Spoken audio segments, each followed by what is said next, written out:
السلام علیکم، welcome back to my channel یہ اکیڈمی۔ یہاں پہ ہم chapter number 1 last sermon of holy prophet صلی اللہ علیہ وآلہ وسلم کوشچن آنسرز دیکھیں گے اس چیپٹرز کے، اور سمجھیں گے کہ کس طرح کے کوشچن آنسرز ہمارے ایگزامز میں آتے رہے ہیں، یعنی کہ اس چیپٹر کے امپورٹنٹ کوشچنز کو بھی ڈسکس کریں گے ساتھ ہی۔ اس کے علاوہ سمری، MCQs اور ٹرانسلیشن اس چیپٹر کی میں سمجھا چکی ہوں لیکچر 1 میں، سو آئی ہوپ کہ آپ نے وہ بھی دیکھ لیا ہوگا۔ چلتے ہیں کوشچن آنسرز کی طرف۔ یہ آلموسٹ آپ کے لیے فری نوٹس ہیں تاکہ آپ کو سمجھ بھی آتا رہے اور آپ یاد بھی کرتے رہیں، ساتھ ساتھ سمجھ کے یاد کریں گے، آپ کو رٹا مارنے کی بھی نیڈ نہیں ہوگی، ٹھیک ہے۔ کوشچن نمبر 1 ہے ہمارے پاس، وین اینڈ ویئر پروفیٹ صلی اللہ علیہ وسلم born and what tribe family did he belongs، یعنی کہ آپ صلی اللہ علیہ وسلم کا تعلق کس قبیلے سے، کس فیملی سے تھا، اور آپ صلی اللہ علیہ وسلم کب اور کہاں پیدا ہوئے، ٹھیک ہے۔ Our beloved Prophet صلی اللہ علیہ وسلم was born in 571 AD in Makkah, Saudi Arabia. Some historians say that he was born in 570، ٹھیک ہے، کیونکہ آپ کی بک میں جیسا ٹیکسٹ لکھا ہوا تھا ویسے ہی میں نے یہاں پہ مینشن بھی کر دیا ہے۔ 71 ہے تو آپ نے 71 ہی لکھنا ہے، 70 آئے گا تو پھر آپ نے آپشن میں 70 ٹک کر دینا ہے، ٹھیک ہے، MCQs میں بھی۔ He belongs to a noble family of Quraysh. What did the Quraysh worship اور بلیو ان؟ قریش جو تھے وہ اسلام سے پہلے کیا بلیو رکھتے تھے اور کس کی عبادت کرتے تھے، اور پھر نبی کریم صلی اللہ علیہ وسلم نے ان کو کیا سکھایا، کیا بتایا۔ قریش used to worship idols، وہ بتوں کی پوجا کرتے تھے۔ did not believe in one God، ایک خدا پہ یقین نہیں رکھتے تھے۔ ہولی پروفیٹ صلی اللہ علیہ وسلم asked the Quraysh not to worship their false god، آپ صلی اللہ علیہ وسلم نے کیا کہا قریش سے کہ اپنے جھوٹے خداؤں کی عبادت نہ کریں۔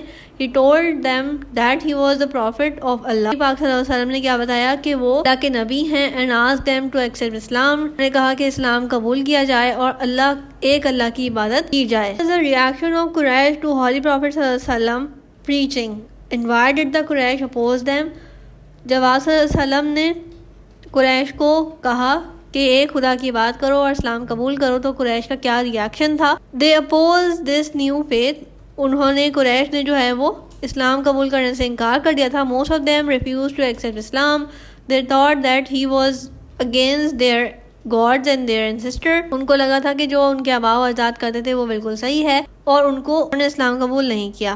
They wanted to go on a worship idols، did not believe in one God، اور وہ ایک خدا پر یقین نہیں لائے۔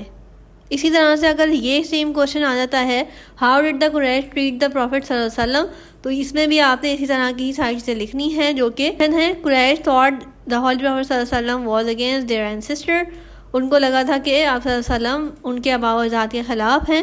they wanted to go on a worship and، اور یہ آپ نے سارا ایگزیکٹلی اس طرح سے ہی لکھ دینا ہے۔ آلموسٹ سملر کوشچن تھے تو میں نے اسی لیے سملر ہی یہاں پہ آپ کو ڈال کے دکھایا ہے کہ آپ کے بورڈ ایگزام میں آلموسٹ اسی طرح کے کوشچن آتے ہیں، ورڈنگ تھوڑی سی آگے پیچھے ہوتی ہے۔ Why did Holy Prophet صلی اللہ علیہ وسلم ask the believers to migrate مدینہ، آپ صلی اللہ علیہ وسلم نے کیوں کہا تھا اپنے ساتھیوں کو کہ وہ مدینہ کی طرف ہجرت کر جائے۔ Most of the people of Makkah refused to accept Islam، شریعت نے مکہ میں اسلام قبول کرنے سے انکار کر دیا۔ They opposed the new faith so much that the Holy Prophet صلی اللہ علیہ وسلم asked to believers to migrate to Yasrib، a city 20 miles north of Makkah, as they were in great trouble and agony in Makkah۔ تو جیسے ہی الفت ہونا شروع کی گئی اور مسلمانوں کو پریشان کیا گیا، Why did Prophet صلی اللہ علیہ وسلم migrate to مدینہ، یہ ہمارے پاس اسی لیے میں نے A اور B بنا دیا ہے۔ یہ آلموسٹ سملر کوشچن ہے، آلموسٹ سملر آنسر ہے اس کا، تو آپ نے انہی ورڈنگ میں جواب دینا ہے۔ What is meant by ہجرہ، why did it take place، ہجرہ کسے کہتے ہیں اور یہ کیوں وقوع پذیر ہوا۔ تو ہجرہ میں نے آپ کو ٹرانسلیشن میں بھی بتایا تھا کہ جب آپ صلی اللہ علیہ وسلم نے مدینہ کی طرف ہجرت کی، اس ایونٹ کو بیسیکلی ہجرہ کہا جاتا ہے، ٹھیک ہے۔ اس کے علاوہ یہ ساری ڈیٹیلز ہمارے پاس موجود ہیں اور اسی لیے اسلامک کیلنڈر کو ہجرہ کیلنڈر بھی، ہجری کیلنڈر بھی کہا جاتا ہے، ٹھیک ہے۔ At the time of arrival Prophet صلی اللہ علیہ وسلم in Medina، which group of people used to live there، جب آپ صلی اللہ علیہ وسلم مدینہ کی طرف تشریف لے کر آئے اس وقت 4 قبائل موجود تھے، جیسے کہ میں نے آپ کو ٹرانسلیشن میں بھی بتایا تھا، سمری میں بھی ڈسکس کیا تھا۔ There were Muslim، ٹھیک ہے، there were hypocrites، additionally there were the people from Aus and Khizr، یہ ہم نے دیکھا تھا خزرج اور اوس کے لوگ جو موجود تھے وہاں پہ، ٹرانسلیشن میں بھی دیکھا تھا، اور وہاں پہ جوئش تھے، ٹھیک ہے۔ تو یہ 4 مین پوائنٹس آپ نے اس سوال کے ضرور لکھنے ہیں اگر ایگزام میں کوشچن آتا ہے تو۔ To ensure that the people of Medina live in peace، did the Holy Prophet صلی اللہ علیہ وسلم do for that، کیونکہ obviously مدینہ کی طرف جب تشریف لے کر گئے آپ صلی اللہ علیہ وسلم اور ان کے ساتھی، تو وہاں پہ ظاہر سی بات ہے کچھ لا اینڈ آرڈرس بھی کرنے تھے، اسی لیے وہاں پہ چارٹر آف مدینہ کیا گیا، یعنی کہ میثاق مدینہ کیا گیا۔ مدینہ کا کانسٹیٹیوشن بنایا گیا تاکہ کیونکہ وہاں پہ آلریڈی بہت زیادہ کمیونٹیز رہ رہی تھی تاکہ کسی کو پریشانی نہ ہو اور لڑائی جھگڑے نہ ہو. اسی لیے What are the mention in charter of Medina. Charter of Medina کیا تھا اور اس میں کیا مینشن ہے؟ تو مین 3 پوائنٹس یہاں پہ موجود ہیں جو کہ میں نے آپ کو ٹرانسلیشن میں بھی بتائے تھے, سمری میں بھی ڈسکس کیے تھے. It was mention the right and the duties of Muslim. وہاں پہ رائٹس اور ڈیوٹیز یعنی کہ حقوق و فرائض بتائے گئے مسلمانوں کے, مدینے کے, وش کے, اور وہاں پہ کیا کہا گیا کہ جو جس ریلیجن سے تعلق رکھے گا وہ اس کے حساب سے آزادی سے زندگی گزار سکتا ہے. And prohibited any alliance with the outside enemies.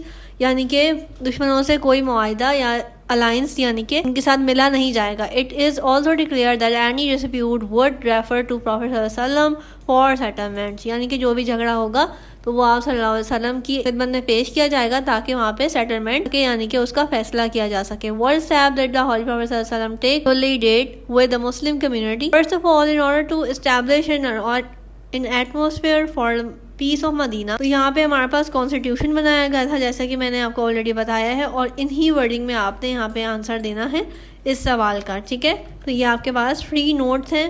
I hope کہ اس نے آپ کو بہت زیادہ ہیلپ بھی کیا ہوگا. تو آپ کو نوٹس خریدنے کی ضرورت نہیں ہے, اگر آپ اس چینل سے پڑھیں گے تو آپ کی انشاءاللہ تعالیٰ بہت اچھی تیاری ہو جائے گی. When did Prophet صلی اللہ علیہ وسلم undertake his farewell pilgrimage, یعنی کہ حجۃ الوداع کی بات کی جا رہی ہے. ٹھیک ہے, تو یہاں پہ ہمارے پاس انہی ورڈنگ میں آپ نے یہ لکھنا ہے کہ آپ صلی اللہ علیہ وسلم نے 10 ہجری میں حج کیا تھا. ٹھیک ہے, اور یہ پہلا اور آخری حج تھا ان کی زندگی کا, اور ادھر انہوں نے مسلمانوں کے لیے جو پیغامات دیے, جو احکامات دیے, وہ سب مینشن ہیں. ٹھیک ہے, when and where Prophet صلی اللہ علیہ وسلم delivered his last hajj, میں نے آپ کو بتایا تھا ارانا یعنی کہ جو ویلی کا نام تھا. ٹھیک ہے, ماؤنٹ آف عرفات یعنی کہ عرفات کے میدان میں جو جبل عرفات پہ, جبل کہتے ہیں پہاڑ پہ, تو وہاں پہ انہوں نے اس ویلی کے نام پہ اس ویلی میں جا کے پھر اپنا خطبہ دیا تھا. وہاں پہ ساری چیزیں بتائی تھیں. ٹھیک ہے, اور ڈیٹس آپ نے بہت اچھے سے یاد کرنی ہے. اور 3 points of last sermon. ٹھیک ہے, تو یہ مین 3 پوائنٹ تھے, تو یہ ہم نے یاد کر کے جانے ہیں کیونکہ شارٹ میں جب بھی سوال آتا ہے تو اسی طرح سے مین پوائنٹس پوچھے جاتے ہیں. ٹھیک ہے,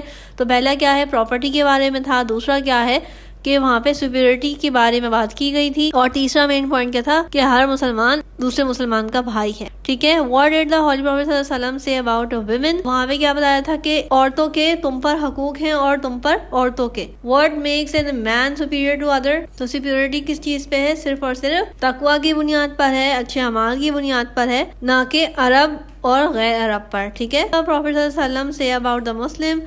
مسلمز کے بارے میں آپ صلی اللہ علیہ وسلم نے کیا کہا کہ ہر مسلمان ایک دوسرے کا بھائی ہے. کوئی امانت کی گئی چیز دوسرے مسلمان پر حرام ہے جب تک وہ خود نہ چاہے دینا. ہر مسلمان آدم علیہ السلام کی اولاد ہے. ٹھیک ہے, what does the last sermon teach us? اب یہ بہت ہی امپورٹنٹ سوال ہے جو کہ 5 ایئرس میں اگر آپ دیکھیں گے تو لازمی طور پہ آیا ہوا ہے. آلموسٹ ہر سال میں کافی زیادہ ریپیٹ بھی ہوتا ہے, تو یہ سوال آپ نے لازمی طور پہ یاد کر کے جانا ہے. ابھی سے بتا رہی ہوں ایگزامس کے لیے کیا کیا سکھاتا ہے. None share the authority of God, اللہ کے سوا کوئی بات کے لائق نہیں. The whole humanity is offspring of Adam علیہ السلام and the most righteous is the most honorable. کہ جو صحیح عمل, اچھے عمل کرے گا تقویٰ کی بنیاد پر superior ہے, اور اس کے علاوہ ہر مسلمان آدم علیہ السلام کی اولاد ہیں.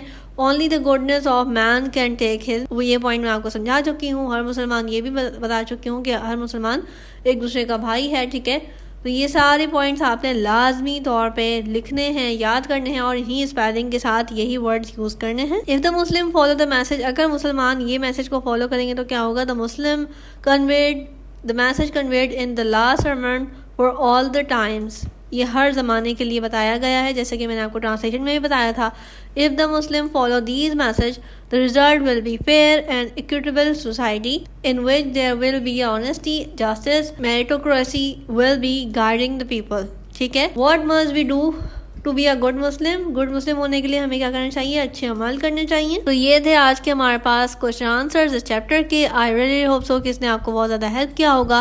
چیپٹر نمبر 1 دیکھیں, آپ کو بہت ہیلپ ہوگی تاکہ آپ کو چیپٹر نمبر 2 سمجھنے میں آسانی ہو جائے اور آپ کو رٹا مارنے کی ضرورت بھی نہیں ہوگی کہ ہم یہاں پہ ہر چیز سمجھ کے کرنے والے ہیں. چینل کو سبسکرائب کر لیں. ہر چیز میں فزکس بھی آپ کو یہاں پہ ڈیٹیل سے سمجھاؤں گی, نوٹ شیئر کروں گی, ڈیریویشن اور نومیریکلس کرواؤں گی تاکہ آپ کی ایگزام کی اچھی تیاری ہو جائے. چینل کو شیئر کریں, لائک کریں, سبسکرائب کریں. اللہ حافظ.